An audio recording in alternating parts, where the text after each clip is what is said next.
Now, there is probably no other piece of hockey equipment that is more important than the hockey stick. Just think about it, you can't play hockey without a stick, that is unless you are a floorball goalie. Anyways, have you ever wondered how the hockey stick has changed over the years?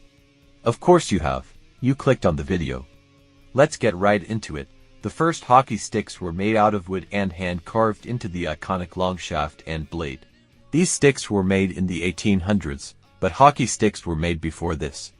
Over 4,000 years ago when hockey was invented. The first commercial hockey sticks ever manufactured were called the Micmac hockey stick. These sticks were made from maple and were still pretty bad. These sticks were made in Nova Scotia.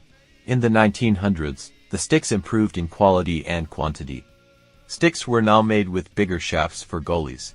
Another change was that players started to add black tape to their sticks, which made goalies have a harder time tracking the puck. They also found that the tape added more grip. For over 2 decades, the hockey stick stayed mostly the same until hockey sticks were made with 2 different pieces. A shaft and a blade that were separate pieces glued together.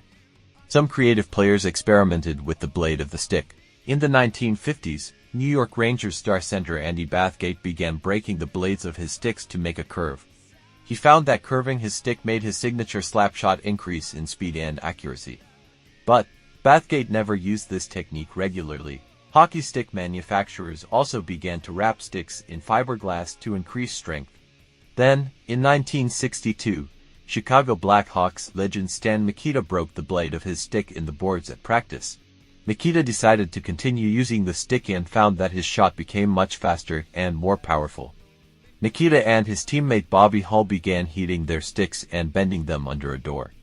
Both Mikita and Hull saw a huge increase in points. They continued to dominate and found themselves in many Stanley Cup finals. These sticks got the well-fitting nickname, banana blades, as the curves were insane. During the 1970s, hockey sticks started coming with a curve automatically, which brought interest in custom curves made to the liking of players. The sticks began to get lighter throughout the 1980s thanks to stick manufacturers Sherwood, CCM, Titan, and Canadian. In 1988, the Great One was traded to the Los Angeles Kings.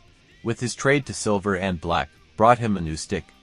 The new aluminum hockey stick, Wayne Gretzky, Mike Modano and Brett Hull all used an aluminum stick during the 1990s. Even though this idea seemed great on paper, a metal stick really. In the mid-90s, the blades were experimented with again. Companies made composite stick blades. This was huge and it helped Hall of Famer Paul Kariya score 50 goals in a season. But in 2001, Easton, who is known for their baseball bats, created the first ever composite one-piece hockey stick. The revolutionary stick was called the Easton Synergy, which can still be bought on Bauer's website today for $199.99. The Synergy also introduced sleek graphics that made the stick look amazing. Players like Martin St. Louis helped market the stick. It's safe to say that the stick was way ahead of its time. Throughout the early 2000s, stick companies like Bauer, CCM, Easton, Nike, and Warrior changed hockey forever with their gear. Companies began to experiment again, like putting holes in the stick. Yep, Detroit Red Wings legend Pavel Datsyuk used a new Reebok stick with holes in the shaft called the O-stick. The main goal was to increase airflow and reduce weight. But holes in the shaft made the stick less durable and caused it to break easier. The sticks stayed the same for a while, with small changes through the years. In the 2010s, Bauer released the Nexus Geo. The stick was 5-sided, hence the name, Geo. After this, a hockey company called Tovi created their special stick with multiple holes in the blade to reduce weight. The stick even had a special grip added so players didn't have to tape the stick. Bauer experimented with holes in the stick again with their stick, the Bauer ADV. The stick has a large gap right in the middle of the blade. The weight of the stick is a stellar 375 grams. This is a hockey stick. Bauer released the Hyperlight and the Nexus Sync. The Sync was 5-sided like the Geo. The Sync weighed in at 365 grams. Bauer released the Agent, which weighs 335 grams.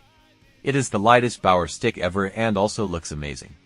The blade is made of boron, which unfortunately makes it unreliable. In 2023, Bauer released the Hyperlight 2, which weighs 360 grams and feels like a feather. The newest great Bauer stick is the Bauer Proto R. The stick weighs 345 grams. The stick has an amazing release and accuracy with good durability, not to mention the incredible graphics. But the most durable, yet light stick on the market is still CCM. Thanks for watching this video on the history of hockey sticks. Make sure to like, subscribe, and comment below. Every person who comments, I will be subscribing to. If you like this content, please watch our channel and help us grow. Thank you, and goodbye.